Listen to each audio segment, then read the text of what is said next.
Boa noite a todos os colegas da Abraça Sergipe. Vamos falar um pouquinho hoje sobre a doença de Alzheimer. Já tivemos a aula sobre demência e agora a gente vai falar um pouquinho da doença de Alzheimer. A doença de Alzheimer é uma doença caracterizada clinicamente por causar uma demência, né? Então, é uma demência de alta prevalência. A gente tem uma doença que aumenta a sua prevalência com o passar do tempo. Quer dizer, quanto mais idoso a pessoa, quanto mais a pessoa vive, maior a chance dessa pessoa desenvolver essa doença. Ela tem uma prevalência de 300 pessoas por 100 mil habitantes, de 60 a 70 anos.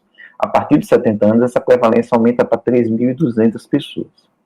Então, essa prevalência alta, com o fato de que as pessoas estão vivendo cada vez mais, mostra que a nossa perspectiva futura é de um número muito maior de pessoas com a doença de Alzheimer. Então, no futuro, as pessoas estão vivendo mais tempo, né? A medicina, a melhoria da qualidade de vida faz com que a pessoa viva mais tempo, e a cada década de que essa pessoa vive mais, maior o risco dessa pessoa desenvolver a doença de Alzheimer.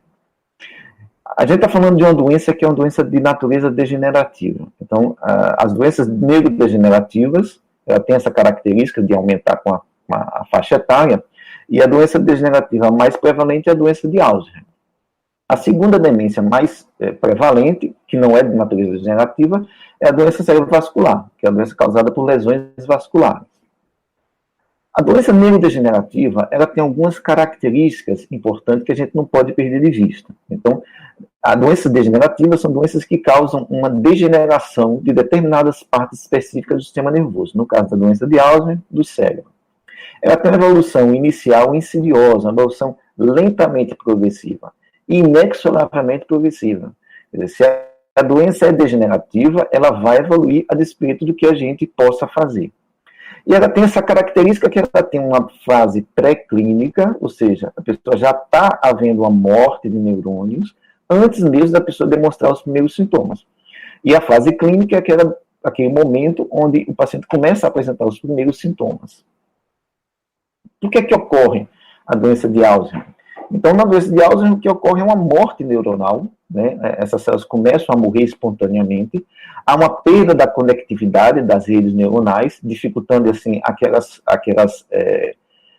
funções cognitivas mais desenvolvidas que precisa da integração de vários neurônios, e ocorre também um depósito de proteínas anormais, no caso da doença de Alzheimer. Essas proteínas, principalmente a proteína beta-amiloide e o emaranhado neurofibrilares. A gente não sabe exatamente qual a causa da doença de Alzheimer. Provavelmente existem vários fatores contribuindo para se causar a doença de Alzheimer. Existe uma ocorrência de Alzheimer familiar, em torno de 0,5% a 1%. Existem até alguns genes candidatos à causa da doença de Alzheimer, mas a gente pode ver aqui que aqueles genes que têm uma causa, que tem uma mutação e que tem, de forma mais forte, tem uma possibilidade de causar a doença de Alzheimer, eles são os genes mais raramente encontrados. E aqueles genes que a gente encontra com mais frequência envolvidos na doença de Alzheimer são aqueles genes que eles não são causadores da doença de Alzheimer, mas eles, junto com fatores ambientais, eles estão envolvidos na doença de Alzheimer. Então, qual é a definição? Então, já foi vista a definição de demência. Então, a doença de Alzheimer ela é uma doença onde você observa um declínio cognitivo, com comprometimento de funções sociais e funcionais, em geral associando a perda de memória e outras funções cognitivas. É importante ressaltar aqui esse sintoma cardinal, esse sintoma principal, que é o déficit de memória recente. Esse déficit de memória, essa perda de memória tem que ser consistente e a percepção desse paciente tem que estar preservada, ou seja, esse paciente não pode apresentar uma perda de memória, uma dificuldade de memorização quando o paciente está agitado ou sonolento. Quando a gente fala em funções cognitivas, a gente só lembrando algumas funções cognitivas, ou função mental superior. Então, memória, linguagem, cálculo, praxias, capacidade de reconhecimento de objetos, comportamento, percepção visoespacial, tudo isso são funções cognitivas. Então, para o diagnóstico clínico, o diagnóstico da doença de Alzheimer é um diagnóstico clínico. O diagnóstico definitivo é feito através da autópsia, né? Depois que o paciente morre, você faz uma autópsia, mas é uma doença tão frequente que a gente não vai esperar fazer autópsia para ter o diagnóstico. Então, a gente tem um diagnóstico clínico, e para se dar o diagnóstico clínico é necessário que esse paciente demonstre esses sinais e sintomas de declínio cognitivo, que esse declínio cognitivo tem um impacto na sua vida social, funcional, familiar, e que a gente possa perceber durante os exames, os testes que a gente aplica, que de fato há uma perda cognitiva. Então é necessário que você identifique, através da queixa e desses testes, que esse paciente tem alguns domínios cognitivos comprometidos, e que essa perda cognitiva tem interferência significativa na vida dessa pessoa, que seja um quadro progressivo e que esse paciente tenha a percepção preservada. Os sintomas cognitivos ou comportamentais, eles habitualmente abrem o quadro da fase sintomática. Então, esse paciente pode chegar a gente tanto com a queixa de perda de memória, ou ser trazido pelos familiares, referindo que esse paciente tem uma perda de memória, ou um distúrbio de comportamento, por exemplo.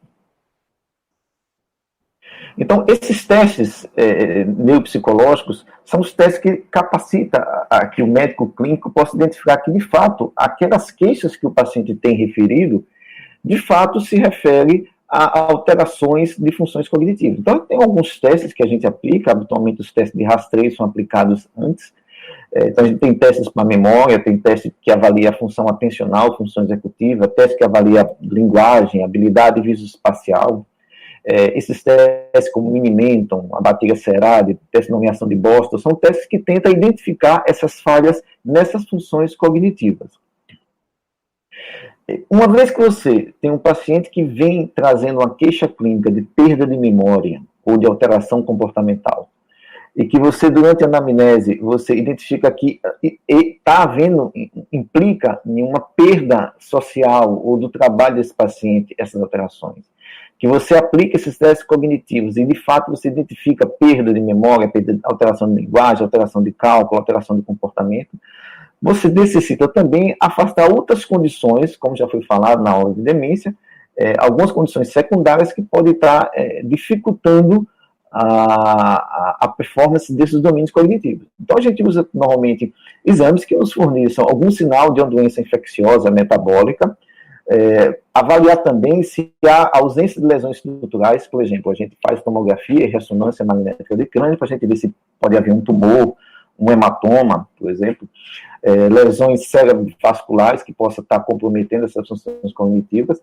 E para a doença de Alzheimer, você não deve esperar nenhuma dessas alterações, exceto a atrofia cerebral, já que a doença de Alzheimer é uma doença neurodegenerativa que, com o passar do tempo, vai levando à atrofia. Como é que aparece habitualmente esses pacientes no consultório? Esses pacientes, normalmente, ele é trazido por familiares. Aqueles pacientes que chegam espontaneamente, dizendo que tem uma perda de memória, dificilmente esses pacientes têm a doença de Alzheimer. Agora, aqueles pacientes são trazidos pelos filhos, pelo esposo, pela esposa, enfim, porque o paciente está repetindo aquela conversa, pergunta a mesma coisa várias vezes por dia.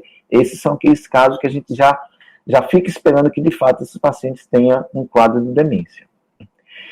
Déficit de memória recente é o quadro mais marcante da doença de Alzheimer. Então, aquela memória do passado, aquela memória mais antiga, no início dessa doença, ela está preservada. Então, é aquele idoso que lembra muito bem da fase quando ele da infância, da fase do adulto jovem, mas tem uma grande dificuldade de lembrar o que comeu pela manhã, o que acabou de falar, a última mensagem que recebeu, o último recado, onde ele deixou os óculos. Quer dizer, essa memória recente é que está mais comprometida. E também chama a atenção do distúrbio de comportamento. É sempre bom a gente questionar a família se está havendo mudança do comportamento desses pacientes, que muitas vezes esse paciente tem uma alteração de memória e já apresenta distúrbio de comportamento que, se a gente não questiona isso, os familiares não vão associar com o quadro atual. Existem algumas situações que a gente precisa diferenciar de um quadro demencial, da doença de Alzheimer. Então, existem pacientes que vêm com queixa de perda de memórias que são inconsistentes. Então, pacientes que têm perda de memória há 4, 5 anos, mas continuam no trabalho, continuam administrando a sua casa, continuam lidando com as suas contas no banco. Quer dizer, seria inconsistente com a doença neurodegenerativa você ter uma queixa de ter uma perda de memória de 5 anos e você não ter um impacto na sua vida.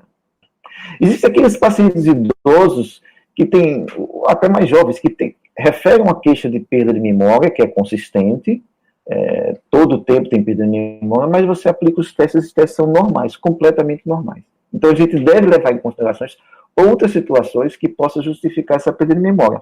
Distúrbio de ansiedade, depressão, são situações comuns do dia a dia que podem estar interferindo na memória, na performance da pessoa, e muitas vezes não é nem a memória, é o déficit de atenção que essas pessoas apresentam, mas acham que é a memória.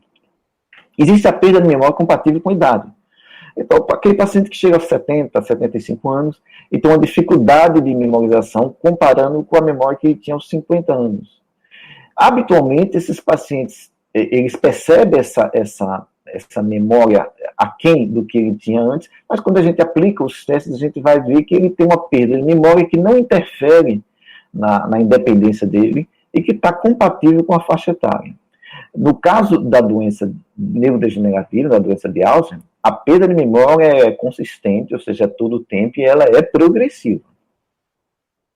Então, o roteiro diagnóstico para um paciente que tem queixas de déficits cognitivos é você colher uma história clínica muito bem feita, né, identificar bem o início do quadro dos sintomas clínicos, conversar com familiares, perceber se há sinais de alteração de comportamento, identificar se há casos familiares recorrentes, fazer um bom exame neurológico. A doença de Alzheimer, no início, não costuma ter outras alterações, não costuma ter sintomas motores, sintomas de coordenação, de marcha, de instabilidade postural. Isso não deve fazer parte da doença de Alzheimer, pelo menos no início da doença.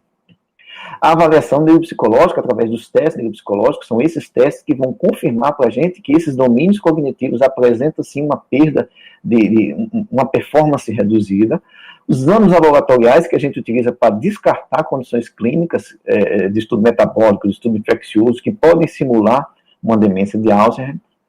E exames de neuroimagem, tomografia e ressonância, onde a gente tenta excluir alguma lesão estrutural que possa estar comprometendo essas funções cognitivas. Então, sangramentos, hematomas, presença de tumores, né? Outras alterações que possam comprometer. Isso não é comum encontrar na doença de Alzheimer, exceto atrofia cortical, tendo em vista que é uma doença degenerativa, habitualmente a gente pode encontrar atrofia cortical. A doença de Alzheimer, então, ela tem uma evolução que começa, o paciente vem com a gente na fase clínica, mas a gente sabe que existe uma fase pré-clínica, ou seja, aquele momento onde a doença já começou, já está havendo aí a morte neuronal, já está havendo uma perda da conectividade das redes neuronais, um depósito de proteína beta-amiloide, os emaranhados neurofibrilares, mas ela é lentamente progressiva e a reserva cognitiva desses pacientes ainda permite que ele tenha uma independência funcional. Então, esses pacientes, a gente está falando da fase pré-clínica. Ela pode durar alguns anos, com certeza a doença evolui em alguns anos antes de iniciar a fase clínica. No início da fase clínica, então, esse paciente vai ter sintomas leves de alteração de memória, que no início pode passar desapercebida, só que com o passar do tempo ela vai se acentuando cada vez mais. O ideal para a gente fazer o tratamento dos pacientes é quanto mais precoce, né, quanto mais no início, você vai ter chance das medicações atuar e ter um melhor benefício, pelo menos benefício sintomático. Né? Quanto mais tardio, você já tem mais morte neuronal, mais perda de conectividade das redes neuronais e menos chance dessas células responderem com as medicações que a gente vai prescrever. Bom, então já falamos, e na aula de síndromes demenciais já foi chamada a atenção bastante, que a gente deve sempre diferenciar as demências tratáveis das demências degenerativas, que não têm um tratamento efetivo, e o diagnóstico clínico, quando a gente realiza alguns exames, né, exames laboratoriais, é até bastante extenso esses exames, na tentativa de você encontrar uma causa tratável e que possa estar se assemelhando com a doença de Alzheimer. E esses dois exames, que são exames que a gente usa, são exames de neuroimagem, que a gente utiliza para descartar essas outras alterações que podem simular a doença de Alzheimer, e que pode nos ajudar também mostrando se há uma atrofia, se essa atrofia cortical difusa, se essa atrofia cortical é mais proeminente em alguns lobos corticais. Então, a gente usa tomografia de crânio e ressonância magnética de crânio. A gente também tem alguns biomarcadores da doença de Alzheimer. Biomarcadores é uma forma de você fazer o diagnóstico na fase inicial e até na fase pré-clínica. Quer dizer, a ideia é que quanto mais precoce você fizer esse diagnóstico, mais cedo você vai poder instituir uma terapêutica que vai retardar os sintomas desse paciente, né? Então, a gente tem alguns biomarcadores de acúmulo de proteína beta-amiloide, como o PET scan, por exemplo, que a gente pode identificar acúmulo dessa proteína amiloide no cérebro. A gente também pode avaliar essa proteína, a presença da proteína no líquido cefalorraquidiano, o líquido que a gente colhe na coluna.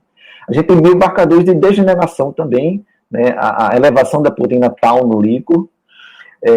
Todos esses biomarcadores é uma tentativa de a gente identificar a doença na fase mais precoce. Em algumas pesquisas, alguns estudos, né, eles utilizam até um diagnóstico na fase pré-clínica.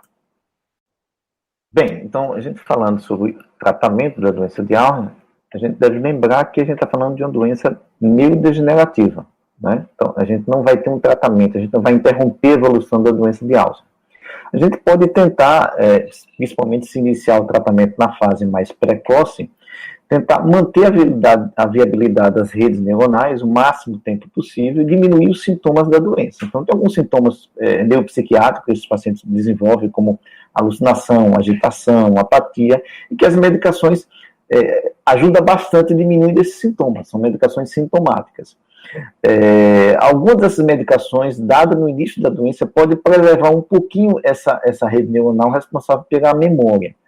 Mas, com o passar do tempo, a doença vai continuar evoluindo. Então, é necessário você identificar a doença o mais precoce possível, entrar com essas medicações para tentar diminuir os sintomas da doença, mas você não vai impedir a evolução da doença. Então, os principais medicamentos que a gente usa são inibidores da acetilcolinesterase, essas 3 medicações, mais a memantina, são medicações amplamente utilizadas nesse sentido. Reter um pouquinho a memória desses pacientes e reduzir, a gente já observou, ensaios clínicos mostram que esses pacientes também melhoram, pode diminuir a agitação desses pacientes.